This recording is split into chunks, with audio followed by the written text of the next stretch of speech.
let's take a look at this week's share and what you can do with it. So this week at the co-op, we have our large share and our fruit share here, so you can kind of see what we've got. Let's start with this big giant leek, you guys. Leeks are so sought after because the flavor's so unique. Chefs love them. So what part do you eat? So you usually want the white and the light green part that you chop and use kind of like you would an onion. The flavor's going to be a little sweeter, but also a little more on the garlic side. So unique and good flavor, rich and deep flavor. But I don't like wasting anything, as you guys know. So the tops still have a lot of flavor in them, but they're more fibrous-y and kind of hard to eat. So what I do is I'll chop my tops off, and I actually will take them and kind of crush them, but leave them whole, and I'll put them in soups and stews or broths, and I let them cook. Then when I'm done cooking, I pull it out, and the flavor's been infused to what it is I'm cooking. Also, if you're not cooking right away and you don't want to waste it, you can chop it off and freeze these and then just put them in your broth bag for where you're making broth. That way we're not losing any of that amazing flavor, which I just love.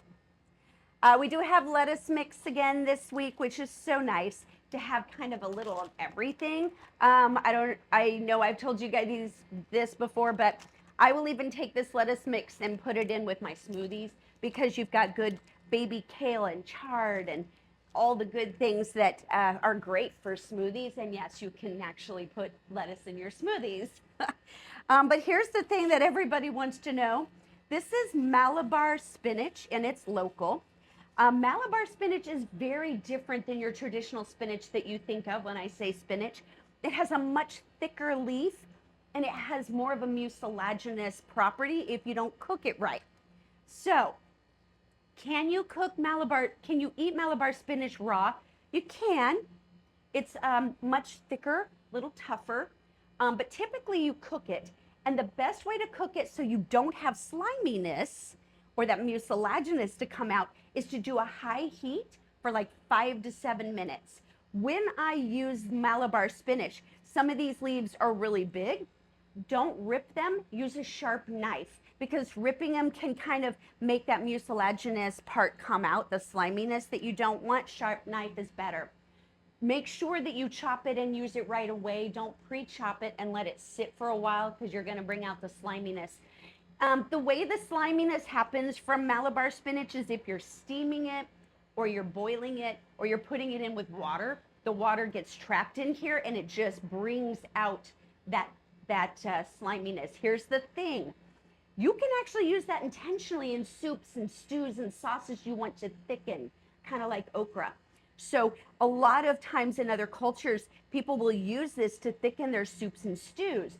But if you don't want that sliminess, but you want the awesome nutritional value of spinach, then you're gonna do a high heat and don't use a lid. You don't wanna trap that moisture in there. Yellow squash, local yellow squash is still going off, which is just beautiful. The flavor is so much better in local. I love it. It's less squishy. I really like these. So much you can do with these because this will take on the flavor of whatever it is that you put it with. We love that. And we have pickling cucumbers that are local. So pickling cucumbers are a little bit different. They even look more like a pickle, right? These are actually crunchier, and that's the reason why they're used more for pickling than the regular cucumbers, which have more moisture in it and are softer. But you don't have to pickle them. You can eat them just like a normal cucumber and have a little more crunch in there, which I love. And look at these Chinese long beans. Love these. They come in a couple different colors. These have great immune boosting properties, great digestion, super good for heart health and cholesterol health. Vitamin A, so good for eyesight. But how do you cook them? So you can cook them kind of like you would a green bean, I guess. I think the way that I do them is more of like a dry saute or a stir fry.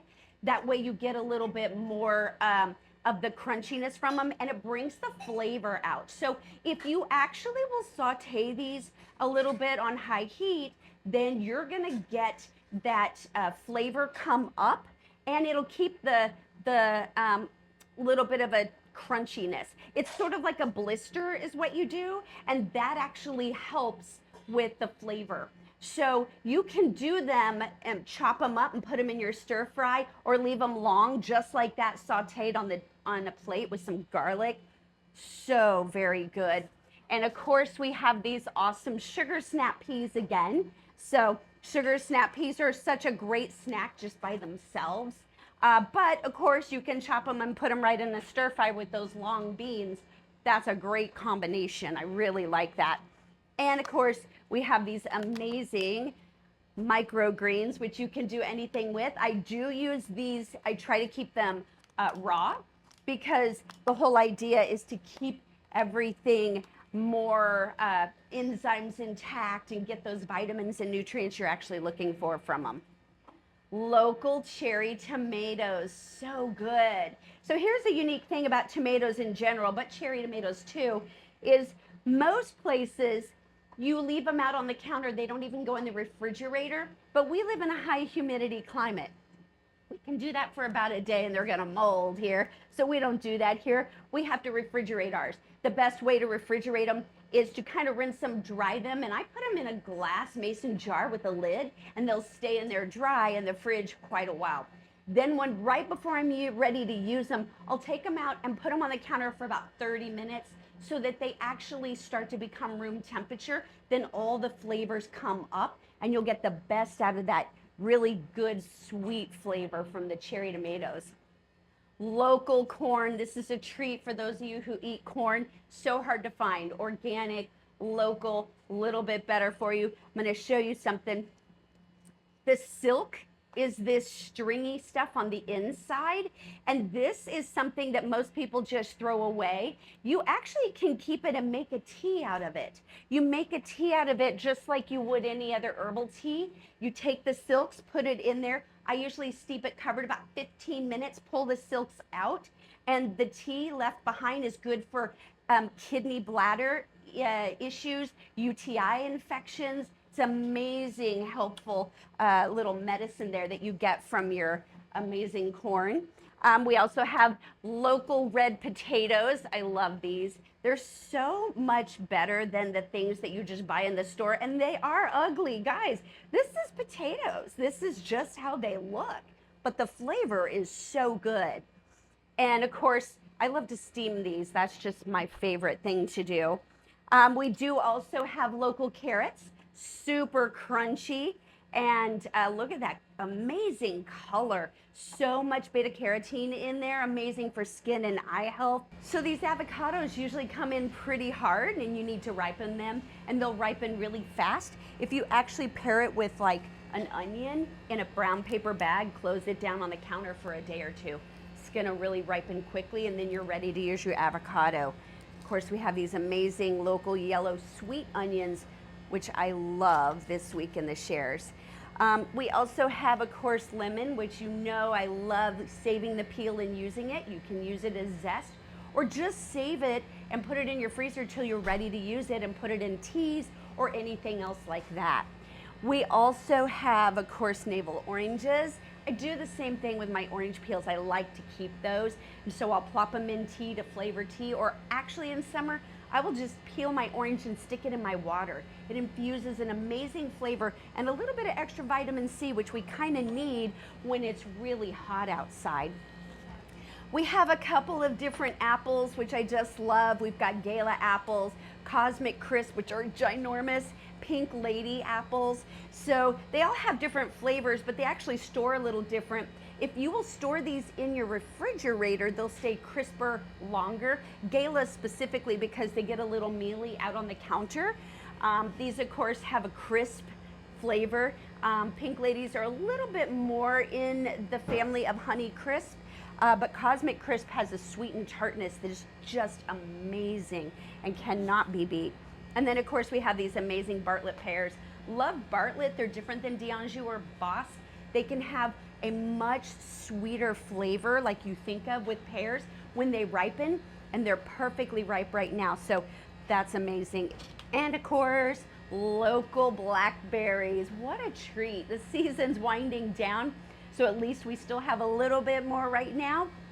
And of course, as any berry, you want to keep it super dry. And I always eat mine right away. They're just so sensitive. Once they're picked, that's it. And these were just harvested on Thursday, but they are begging to be eaten. So hopefully you'll have a lot of ideas of what you can do in your share this week. Members, of course, we've just emailed you some more recipes that are very detailed of what you can do with the things that you take home this week. And if you like videos like this and find them very helpful, please give us a like and share them with your friends. Thanks, guys.